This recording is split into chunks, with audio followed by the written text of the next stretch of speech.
আসসালামু আলাইকুম প্রিয় ভিউয়ার্স, আশা করি সবাই ভালো আছেন। আজ আপনাদের সামনে একটি রক্তবর্ধক সিরাপ নিয়ে হাজির হলাম। আপনারা স্ক্রিনে দেখতে পাচ্ছেন অ্যাক্রোফেরন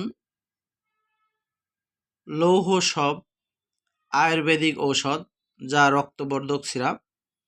এই অ্যাক্রোফেরন সিরাপটি নিয়ে বিস্তারিত তথ্য তুলে ধরবো আপনাদের সামনে। ভিডিওটি না টেনে শেষ পর্যন্ত দেখবেন, ইনশাল্লাহ আপনাদের উপকারে আসবে। এই অ্যাক্রোফেরন সিরাপের কার্যকারিতা আপনাদের জানিয়ে দেব। এর মূল কাজ শরীরের রক্ত বৃদ্ধি করা। এছাড়া এটি ক্ষুধাবর্ধক, অর্থাৎ আপনার রুচি বৃদ্ধি করবে। এছাড়া বলকারক, পাণ্ডু, শোথ, হজমিকারক ও জীর্ণ জ্বর প্রমোশক, অর্থাৎ এটি হজম শক্তি বৃদ্ধি করে এবং অনেকের দেখবেন রাতে রাতে জ্বর হয়।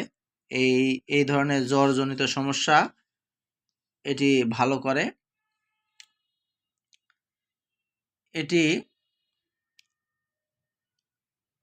রুচি বৃদ্ধি করে, অর্থাৎ আপনাদের যাদের রুচির সমস্যা রয়েছে, ভাত খেতে পারে না, তারা এই সিরাপটি সেবন করলে খাবারের রুচি কয়েক গুণ পরিমাণ বৃদ্ধি পাবে।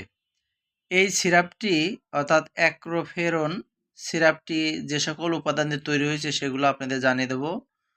লৌহ ভস্ম, পিপুল, হরিতকি, আমলকি এবং অন্যান্য ইউনানি ফর্মুলায় এই অ্যাক্রোফেরন সিরাপটি প্রস্তুত করা হয়েছে। এটির সেবন বিধি আপনাদের জানিয়ে দেব।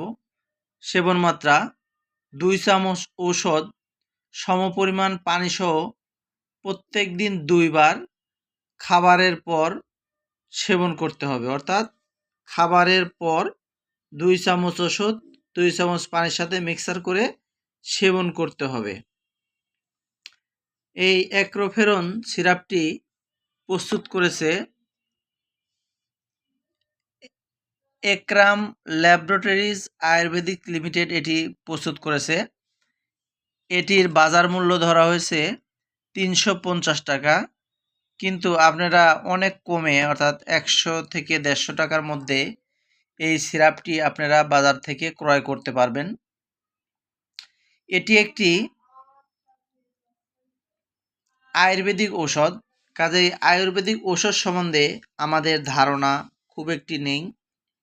এরা কি দিয়ে কাজ তৈরি করে ওষুধটি, সেটাও আমাদের সঠিক তথ্য জানা নেই। কিন্তু এই ওষুধগুলোর কার্যকারিতা খুবই বেশি, অর্থাৎ খাওয়ার সাথে সাথে 1 দিন 2 দিন পরেই এর কার্যকারিতা শুরু হয়ে যায়। যারা এই ধরনের ইউনানি কিংবা হার্বাল জাতীয় সিরাপ সেবন করেছেন তারাই ভালো জানেন যে 1 দিন খাওয়ার পরেই দেখবেন যে পরের দিন আপনার শরীরের ব্যাপক উন্নতি সাধিত হয় এবং খাওয়া বাদ দিলে আবার পূর্বের ন্যায় শরীর নিস্তেজ হয়ে যায়। কিন্তু এই অ্যাক্রোফেরন সিরাপটি কেমন কার্যকারিতা হবে সেটা আসলে এই কোম্পানির যে প্রস্তুতকারক প্রতিষ্ঠান আকরাম আয়ুর্বেদিক ল্যাবরেটরিজ লিমিটেড, এরাই ভালো বলতে পারবে। তারপরে ওষুধ সম্বন্ধে আপনাদের একটু ধারণা দিলাম। যদি এই ওষুধ আপনারা খান তাহলে অবশ্যই একজন রেজিস্টার্ড ডাক্তারের পরামর্শ নিয়ে তারপরে সেবন করবেন। এর কার্যকারিতা মোটামুটি ভালো লেখা আছে। রক্তবর্ধক, ক্ষুধাবর্ধক, বলবর্ধক, হজমিকারক, এগুলো আসলে খুবই লোভনীয় এবং খুব ভালো বর্ণনা দেওয়া হয়েছে। তারপরেও আপনারা একজন রেজিস্টার্ড ডাক্তারের শরণাপন্ন হয়ে তারপরে এই সিরাপটি সেবন করার চেষ্টা করবেন। কেননা আয়ুর্বেদিক ওষুধ নিয়ে আমাদের অনেক দ্বিধা, অনেক দ্বন্দ্ব রয়েছে। তো প্রিয় ভিউয়ার্স, আজ এ পর্যন্তই। ভালো থাকবেন, সুস্থ থাকবেন, আর রেজিস্টার্ড ডাক্তারের পরামর্শ ব্যতীত কোনো ঔষধ সেবন করবেন না, আপনাদের কাছে অনুরোধ রইল। আর ওষুধ কেনার সময় অবশ্যই উৎপাদন এবং মেয়াদের ডেট দেখে, উৎপাদনের তারিখ এবং মেয়াদ উত্তীর্ণের তারিখ দেখে তারপরে ওষুধ ক্রয় করার চেষ্টা করবেন। তো প্রিয় ভিউয়ার্স, আজ এ পর্যন্তই। ভালো থাকবেন, সুস্থ থাকবেন। আসসালামু আলাইকুম।